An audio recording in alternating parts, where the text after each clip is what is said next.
Hello student, talent educational hub हमारे channel में स्वागत है आप लोगों का। आज हम पढ़ेंगे क्लास 10th की केमिस्ट्री चैप्टर नंबर 1। आज से हम सीक्वेंस से स्टडी करेंगे।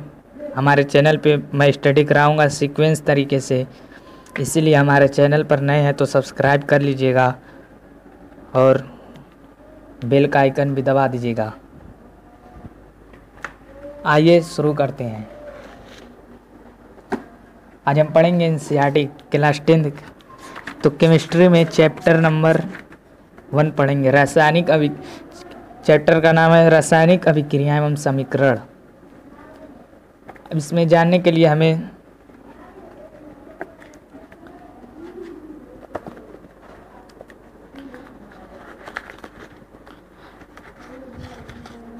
सबसे पहले यह जानना चाहिए कि रासायनिक अभिक्रिया किसे कहते हैं। आइए शुरू करते हैं बिना देर किए हुए। तो रासायनिक अभिक्रिया किसे कहते हैं? तो जैसा कि रासायनिक अभिक्रिया वह प्रक्रिया है जिससे नए गुणधर्म के यानी नए विशेषताओं वाले पदार्थ बनते हैं तथा साथ साथ वो पदार्थ नए भी बनते हैं। तो रासायनिक अभिक्रिया किसे कहते हैं? तो रासायनिक अभिक्रिया वह प्रक्रिया है जिसमें नए गुणधर्मों के साथ साथ नए पदार्थ बनते हैं।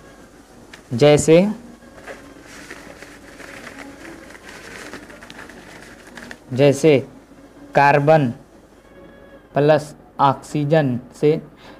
ऑक्सीजन से रिएक्शन करके यानी रासायनिक अभिक्रिया करके कार्बन डाइऑक्साइड बनाता है। तो ये कार्बन तो एक अलग प्रकार का हो गया, एक अलग पदार्थ है, और ये भी एक अलग है।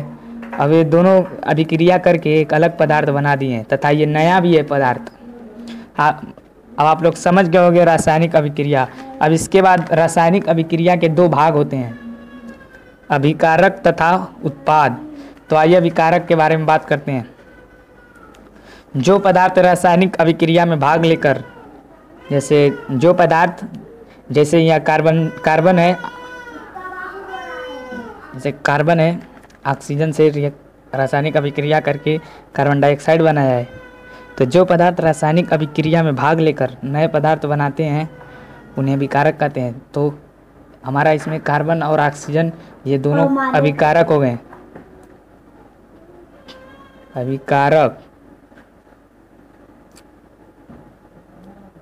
अभिकारक और ये जो नया पदार्थ बना है ये उत्पाद हो गया है, इसे ही उत्पाद कहते हैं। तो अभिकारक किसे कहते हैं? तो जो पदार्थ रासायनिक अभिक्रिया में भाग लेकर नए पदार्थ बनाते हैं उन्हें अभिकारक कहते हैं, ठीक ना। अब उत्पाद के बारे में हम बात करते हैं। अब आप लोग अभिकारक समझ ही गए होंगे, तब उत्पाद भी समझा देता हूँ। यहाँ पर भी समझ ही गए होंगे लेकिन फिर भी एक बार दोहरा देता हूँ। तो देखिए, रासायनिक अभिक्रिया में के पूर्ण होने के बाद जो नया पदार्थ बनता है उससे हम उत्पाद कहते हैं। जैसे कार्बन ऑक्सीजन से रासायनिक अभिक्रिया किया है तो कार्बन डाइऑक्साइड बना है। ये कार्बन डाइऑक्साइड क्या है? उत्पाद है। जैसे H2+O2 ये रिएक्शन करेगा तो क्या हो गया? 2H2। तो इसमें अभिकारक ये है हाइड्रोजन और ऑक्सीजन, क्योंकि ये दोनों रासायनिक अभिक्रिया में भाग लिए ना। और उत्पाद ये है जल H2O। क्योंकि ये नया पदार्थ बना है, इसे उत्पाद कहते हैं। अब आप लिख लीजिए, नोट्स भी साथ साथ बनाते रहिए पढ़ते पढ़ते।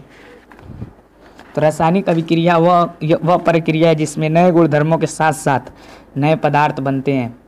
अब अभिकारक जो पदार्थ रासायनिक अभिक्रिया में भाग लेकर नए पदार्थ बनाते हैं उन्हें अभिकारक कहते हैं। जैसे कार्बन ऑक्सीजन से अभिक्रिया किया है तो ये अभिकारक हो गया, और ये जो नया पदार्थ बनना है कार्बन डाइऑक्साइड हो गया। अब उत्पाद क्या होता है? रासायनिक अभिक्रिया के फलस्वरूप बने नए पदार्थ को उत्पाद कहते हैं। अब आइए, रासायनिक अभिक्रिया के कुछ अभिलक्षण भी हैं। जैसे मान लीजिए रासायनिक अभिक्रिया हुआ, उसमें गैस की उत्पत्ति होती है, जैसे जिंक को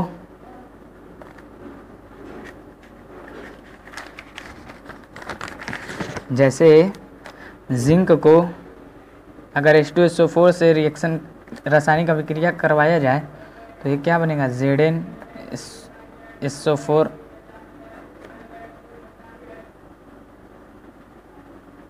यानी धातु अम्ल से अभिक्रिया करेगा तो ये क्या बना रहा है,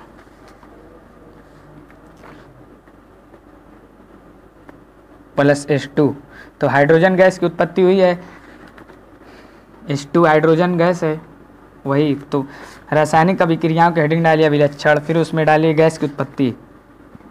अब इसमें लिखिएगा दानेदार जस्ता की अभिक्रिया। जैसे पहला पॉइंट है, यहाँ हेडिंग डालिएगा रासायनिक अभिक्रियाओं के अभिलक्षण, फिर यहाँ पर गैस की उत्पत्ति। जैसा कि आप देख सकते हैं, तो गैस की उत्पत्ति क्या है, दानेदार जस्ता को अभिक्रिया तनु इस हाइड्रोक्लोरिक अम्ल या तनु सल्फ्यूरिक अम्ल से रासायनिक अभिक्रिया कराने पर हाइड्रोजन गैस उत्पन्न होती है। ठीक। अब दूसरा पॉइंट है हमारा अवक्षेप का बनना। जैसे जब सोडियम क्लोराइड के जलीय विलयन में सिल्वर नाइट्रेट का विलयन डालने पर सिल्वर क्लोराइड का दही जैसा सफ़ेद अवक्षेप, जैसे मान लीजिए ये गिलास है, या तो अगर सोडियम क्लोराइड के जलीय विलयन में अगर सिल्वर नाइट्रेट का विलयन इसमें डाल देते हैं तो सिल्वर क्लोराइड यहाँ पर कुछ बैठा सा मालूम होता है, जिसे हम अवक्षेप कहते हैं। या ऐसे भी समझ सकते हैं आप, एक गिलास में पानी लीजिए, उसमें चाक को घोल दीजिए, तो कुछ देर के बाद देखेंगे कि महीन महीन कण नीचे बैठा रहता है, यही इसे ही हम अवक्षेप कहते हैं। अब आइए तीसरी पॉइंट की बात करते हैं।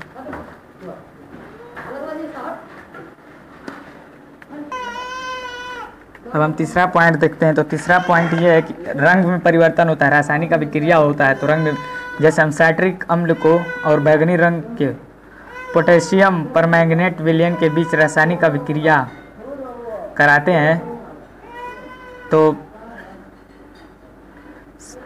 बैंगनी रंग जो ना परिवर्तन होकर रंगहीन हो जाता है। बैंगनी रंग जो होता है वो रंगहीन में हो जाता है।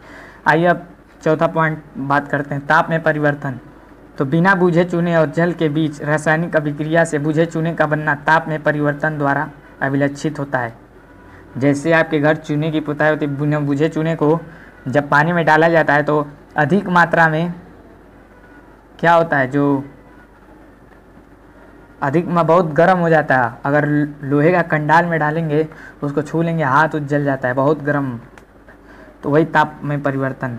अब आते हैं अवस्था में परिवर्तन। जैसे मोमबत्ती, वो मोम है, जानते ही हैं आप लोग, मोमबत्ती के मोम की दहन अभिक्रिया ठोस से द्रव और गैस अवस्था में परिवर्तन, ये अवस्था का परिवर्तन प्रदर्शित करता है। अब रासायनिक समीकरण किसे कहते हैं, रासायनिक अभिक्रिया तो हो ही गया, अब बताते हैं रासायनिक समीकरण। तो किसी रासायनिक अभिक्रिया में भाग लेने वाले पदार्थों के संकेतों एवं सूत्रों की सहायता से उस अभिक्रिया को संक्षिप्त निरूपण रासायनिक अभिक्रिया कहलाता है। यानी कहने का मतलब, जैसे ये जिंक है और हाइड्रोजन सल्फेट है, तो हम जिंक लिख कर और प्लस हाइड्रोजन सल्फेट लिखेंगे तो ये बहुत लंबा चला जाता है। इसी को छोटा करने के लिए जो जिंक का फार्मूला होता है Zn + H2SO4, इसे ही रासायनिक समीकरण कहते हैं। यानी जिंक का संकेत है Zn और हाइड्रोजन सल्फेट का है H2SO4, तो इसीलिए। अब हम बात करते हैं रासायनिक अभिक्रियाएं, रासायनिक समीकरण के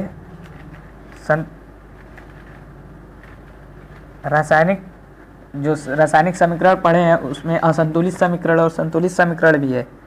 तो आइए देखते हैं पहले संतुलित समीकरण। तो संतुलित रासायनिक समीकरण में अभिकारकों तथा उत्पादों में विभिन्न तत्वों के परमाणुओं की संख्या बराबर होती है।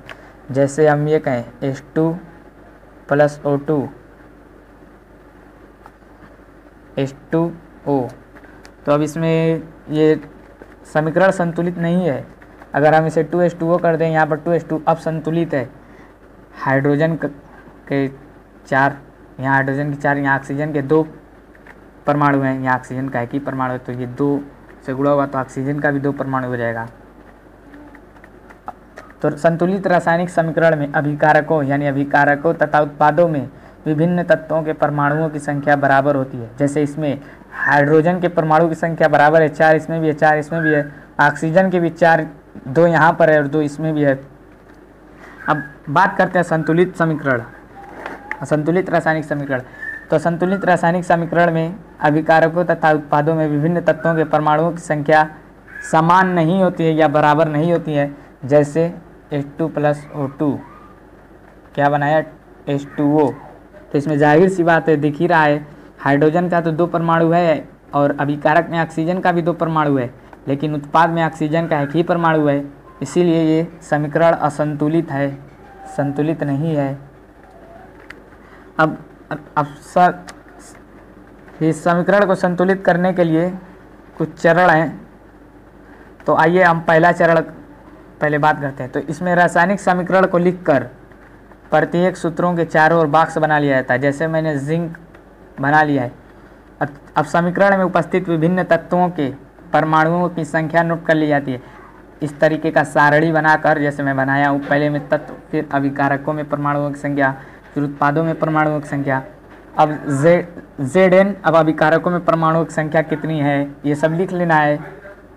फिर उसके बाद क्या करना है, चरण 3 में आता है सबसे अधिक परमाणु वाले तत्वों को अभिकारक या उत्पाद के पक्ष में उचित गुणांक लगाकर संतुलित किया जाता है। ये सबसे अधिक परमाणु वाले तत्वों को समझे, जैसे H2 + O2 है, तो सबसे अधिक परमाणु वाला तत्व इसमें क्या है, H2 है ना, क्योंकि वहाँ यहाँ पर O का नहीं है, O का 1 ही परमाणु है, यहाँ 2 परमाणु है। तो यहाँ उचित गुणांक या उत्पाद के पक्ष में उचित गुणांक लगाकर, तो हम उचित गुणांक 2 लगाएं हाइड्रोजन में, फिर उत्पाद में भी। फिर चरण 4 है, शेष सभी तत्वों के परमाणुओं की संख्या को चरण की भांति संतुलित कर लेना चाहिए। संतुलित हो गया 2H2 + O2 2H2O, बस हो गया। अब चरण 5 में अभिकारकों एवं उत्पादों की भौतिक अवस्था लिख दी जाती है। जैसे ठोस के लिए सॉलिड S, स्मॉल s, और द्रव यानी लिक्विड के स्मॉल l, और गैस के लिए स्मॉल g, और जलीय विलयन यानी कि एक्वस के लिए स्मॉल a और स्मॉल q। जैसे zinc + hydrogen sulphate, zinc sulphate + hydrogen gas. तो इसमें जो जिंक है वो सॉलिड है यानी ठोस है, और हाइड्रोजन सल्फेट है ये लिक्विड है, स्मॉल s, और जिंक सल्फेट है लिक्विड है, और हाइड्रोजन गैस है। अब चरण 6 आता है कुछ आवश्यक परिस्थितियाँ, जैसे ताप, दाब, उत्प्रेरक आदि को रासायनिक समीकरण के 3 तीर के निशान के ऊपर लिख दी जाती। जैसे कैल्शियम कार्बोनेट, ये दहन कराना है, तो ये जो निशान है त्रिभुज का, ये त्रिभुज नहीं है, ये वास्तव में ये गर्म करने का निशान है या अपघटन का है। अब पार्ट 1 था ये, अब पार्ट 2। अब रासायनिक अभिक्रियाओं के हम प्रकार के बारे में बात करते हैं। रासायनिक अभिक्रियाओं के क्या प्रकार हैं। तो पहला इसमें है, पहली प्रकार संयोजन अभिक्रिया, यानी वह रासायनिक अभिक्रिया जिसके अंतर्गत 2 या 2 से अधिक अभिकारक संयुक्त होकर एक नए उत्पाद का निर्माण करते हैं। जैसे कोयले का दहन। तो आइए देखते हैं कैसे ये संयोजन अभिक्रिया है। तो हमने परिभाषा में क्या बताया है, थ्योरी में, कि वह रासायनिक अभिक्रिया जिसके अंतर्गत 2 या 2 से अधिक अभिकारक जुड़कर एक नए उत्पाद का निर्माण करते हैं। तो कार्बन और ऑक्सीजन दोनों जुड़कर एक नए उत्पाद का निर्माण कर रहे हैं, कार्बन डाइऑक्साइड का। इसीलिए ये संयोजन अभिक्रिया प्रदर्शित कर रहा है कार्बन कोयले का दहन। अब इसमें बात करते हैं, हाइड्रोजन ऑक्सीजन से रिएक्शन करता है तो जल बनाता है। तो इसमें भी अभिकारक, 2 अभिकारक मिलकर एक उत्पाद का निर्माण कर रहे हैं, तो ये संयोजन अभिक्रिया है। अगर वीडियो अच्छी लगे तो लाइक करिएगा और हमारे चैनल को सब्सक्राइब करिएगा। पार्ट 2 का इंतज़ार करिए। ये था पार्ट 1। मैं हूं Zafar Ahmed. Thanks for watching my video. हमारे चैनल को सब्सक्राइब करें, नए हैं तो लाइक करें, शेयर करें और कमेंट करें। बताएं कैसा लगा वीडियो। Thanks for